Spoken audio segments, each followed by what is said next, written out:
अस्सलाम वालेकुम। जैसा कि आप जानते हैं मैं कानून के ऊपर वीडियोज़ बनाता रहता हूँ।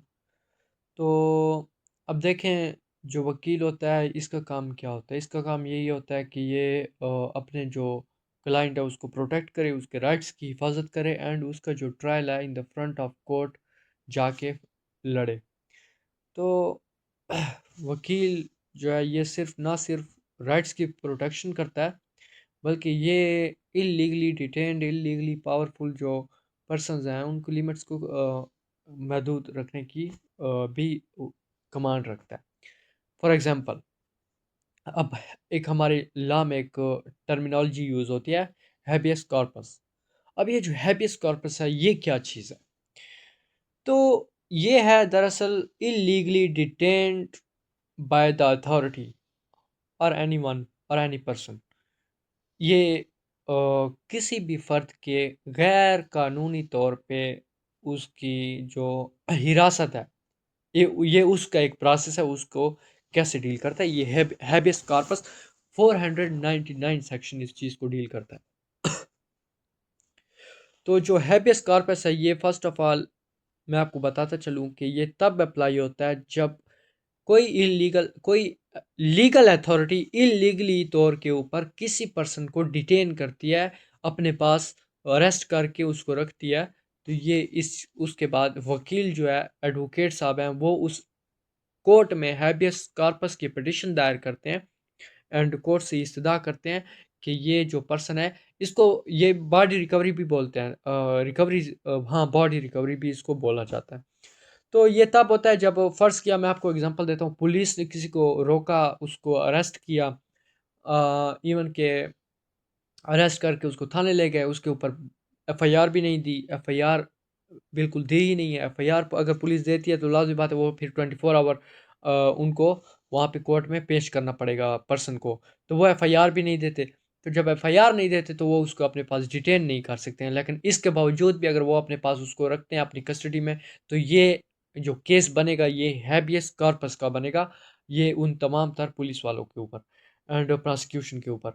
तो फिर ये क्या होता है इसका प्रोसेस कि आप जाएँगे हाई कोर्ट में, फिर ये हाई कोर्ट इस चीज़ को डील करती है, जो हाई कोर्ट के जस्टिस होते हैं। हाई कोर्ट में आपका जो लॉयर है वो इस चीज़ का पिटीशन दायर करेगा एंड मुतलका जो आपको जिस थाने पे शक है कि हमारे बच्चे को या हमारे जो बंदा है उसको फ़लाँ पुलिस के फ़लाँ एरिया की पुलिस ने इल्लीगली तौर पे डिटेन किया हुआ है। तो वो फिर उस पुलिस के जो एसएचओ होंगे उसको समन भेजेंगे कोर्ट में पेश होने के लिए। एसएचओ कोर्ट में पेश होगा, उसको बॉडी रिकवरी किया ऑर्डर जारी करेंगे। अगर पुलिस कहती है कि बॉडी रिकवर हमारे पास नहीं है, पर्सन ये है वो है, तो कोर्ट एक स्ट्रिक्ट ऑर्डर जारी करती है कि इतने टाइम के अंदर वो पर्सन मेरे सामने रिकवर होना चाहिए।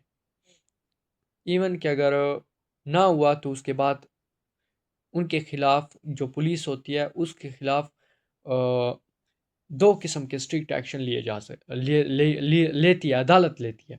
फर्स्ट एक्शन लेती है जिसको जुडिशियल एक्शन बोलते हैं, वो अदालत लेती है। एक होता है डिपार्टमेंटल एक्शन, जो कि उसके डिपार्टमेंट को अदालत डायरेक्शंस देती है एंड जो डिपार्टमेंट है वो इंक्वायरी करके उन अफसरान के मुअत्तल करके फिर इंक्वायरी करके फिर उनके अगेंस्ट जाके चार्जशीट तैयार करके, मतलब चार्जशीट मीन्स के उन्होंने क्या-क्या क्राइम किए हैं।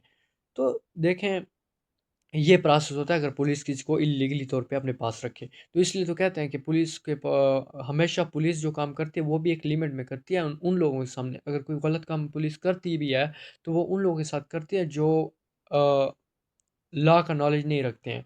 जिनको पुलिस जिनको पता होता है कि यार इनको क्या तरीक़ेकार पता है कि हमारे अगेंस्ट जाके ये कौन-सी कार्रवाई कर सकते हैं, इनको तो पता ही नहीं है। तो ये चीज़ जो है ये हमेशा फिर इसका ये बेहतर हल होता है कि अगर आपको कानून का नहीं है पता, तो अगर कभी भी कोई ऐसी सिचुएशन बने तो आप अपने एडवोकेट से जाके मशवरा करें, उसको बताएँ, इन्फॉर्म करें, ताकि वो आपके बच्चे या आपके पर्सन को छुड़वाने के लिए एक प्रॉपर्ली ये वाले हैबियस कॉर्पस की रिट दायर करें एंड 24 घंटे या 2 दिन के अंदर आपका जो बच्चा है वो भी रिकवर हो जाएगा एंड जिन बंदों ने डिटेन किया होगा उनके खिलाफ अगेंस्ट द कोर्ट जाके उनके ऊपर एक्शन होता है।